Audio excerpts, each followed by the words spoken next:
Hello friends, कैसे हैं आप सब।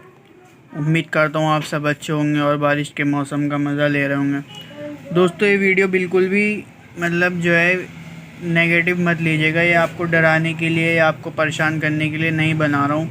ये वीडियो जो मैं बना रहा हूँ ये आपकी एक की जागरूकता के लिए बनाई जा रही है, ताकि आपके पास कभी भी जब भी आप नई गाड़ी लेना चाहें, मान लीजिए सब सोचते हैं कि हम शोरूम जा रहे हैं नई गाड़ी लाएंगे, लेकिन ऐसा भी पॉसिबल है आपको नई गाड़ी ना मिले शोरूम से भी।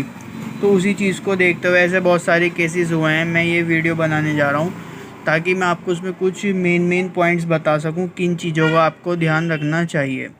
तो चलिए दोस्तों, वीडियो को शुरू करता हूँ और आपको बताता हूँ कि नई गाड़ी लेते वक्त भी क्या क्या पॉसिबिलिटीज़ हैं। कहीं आपके पास कोई रीपेंट, एक्सीडेंटल या ज़्यादा यूज़ हुई हुई या चली हुई गाड़ी तो ना आ जाए। तो उससे बचने के लिए आपको किन चीज़ों का ध्यान रखना होगा, वही सब मैं बताऊँगा। तो इस वीडियो को ध्यान से देखिएगा और एंड तक देखिएगा।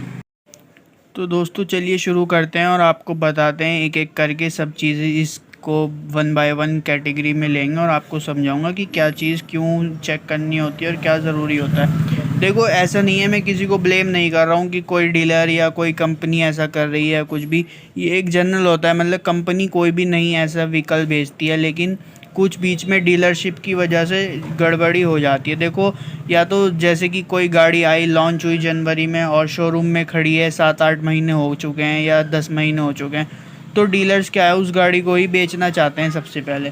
तो आप लोगों को जब भी आप गाड़ी बुक करते हैं एक डेट दी जाती है कि इस डेट में, या आप खुद सेट कर दें कि मैं इस डेट में जाके गाड़ी डिलीवर कराऊंगा।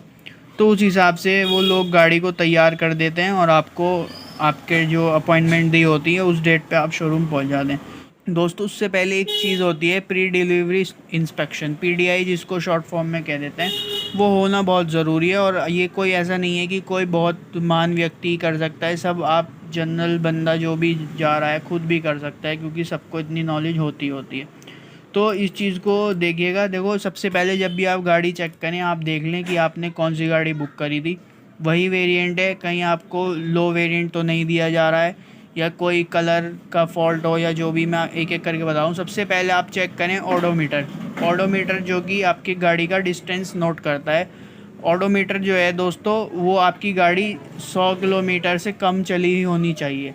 ऐसा नहीं है कि 200 300 400 किलोमीटर चली हुई हो और आप उसको कुछ ना कहें। आप अगर ज़्यादा चली हुई है तो आप उसको पूछ सकते हैं, आपका राइट है।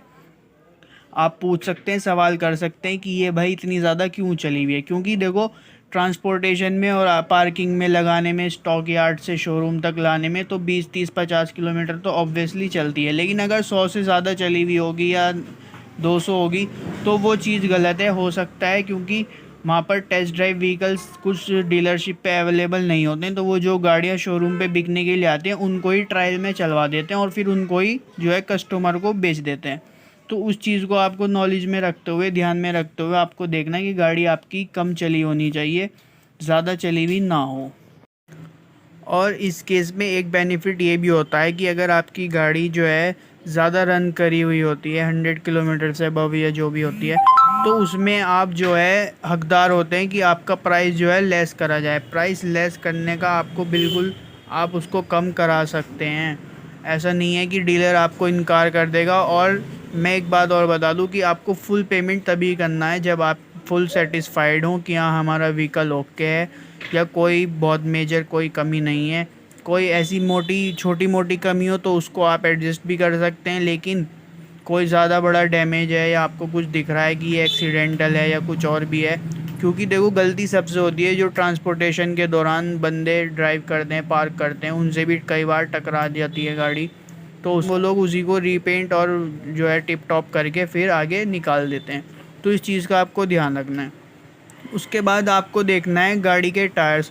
गाड़ी के चारों टायर्स का साइज़ इक्वल होना चाहिए और जो कि स्टेपनी स्पेयर व्हील होता है उसका भी आप टायर साइज़ और कंपनी चेक कर लें। चारों पांचों टायर की कंपनी सेम होनी चाहिए और टायर साइज़ बिल्कुल सेम होना चाहिए।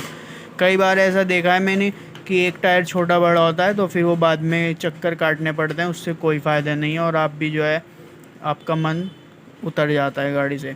तो टायर आपने, ओडोमीटर हो गया और टायर साइज़ हो गया, दो चीज़ हो गई हैं। अब तीसरी चीज़ होती है दोस्तों, ध्यान से देखने की होती है, वो होती है पेंट क्वालिटी।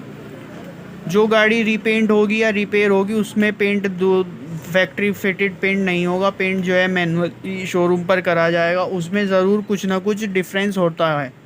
ये चीज़ आपको दिखेगी सूरज की रोशनी में, रात को नहीं दिखेगी। तो जब भी आपको गाड़ी का पीडीआई करना हो तो आप दिन के टाइम में जाएंगे और सूरज की रोशनी में उसको चेक करेंगे। बिल्कुल सामने से बिल्कुल आपको नहीं दिखेगा, लेकिन अगर आप तिरछे हो गए साइड से देखेंगे तो आपको ज़रूर धुंधलापन या डलनेस, शाइनिंग में थोड़ा फ़र्क दिखेगा। तो इसका मतलब गाड़ी रीपेंट है। उसमें भी आप जो है डीलर से या सेल्समैन से बात करके अपने प्राइस को कम करा सकते हैं। आपको प्राइस लेस कराना है तो आपको ये चीज़ें ज़रूर देखनी होंगी और उनको पकड़नी होंगी, क्योंकि जितना भी पैसा बचे आपका ही फ़ायदा है।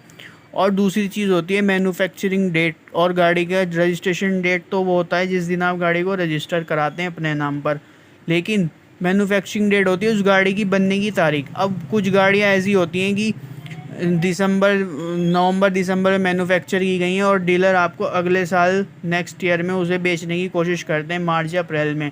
और कुछ लोग बताते भी नहीं हैं तो उसको फुल प्राइस में बेच देते हैं, लेकिन जो डीलर्स बता देते हैं तो उसमें प्राइस लेस हो जाता है, क्योंकि कंपनी स्टॉक को निकालने की कोशिश करती है, इसलिए आपको वो गाड़ी जो है कुछ कम प्राइस में मिल जाती है।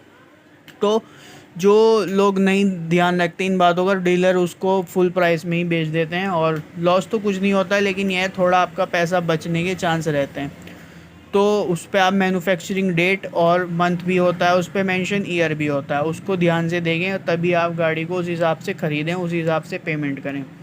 क्योंकि और एक चेक करनी है कि टायर कितने घिसे हुए हैं, टायर ज़्यादा चले हुए तो नहीं है, आपको नए लग रहे हैं या नहीं है, क्योंकि नई की शाइन अलग ही होती है। और बाकी अंदर से आप देख सकते हैं क्लच पैडल, ब्रेक पैडल ज़्यादा घिसे हुए तो नहीं है। अगर वो टेस्ट व्हीकल होगा, टेस्ट ड्राइव व्हीकल, तो उस पर आपको अंदाज़ा हो जाएगा। बाकी मेन तो आप ऑडोमीटर से अंदाज़ा लगा ही लेंगे।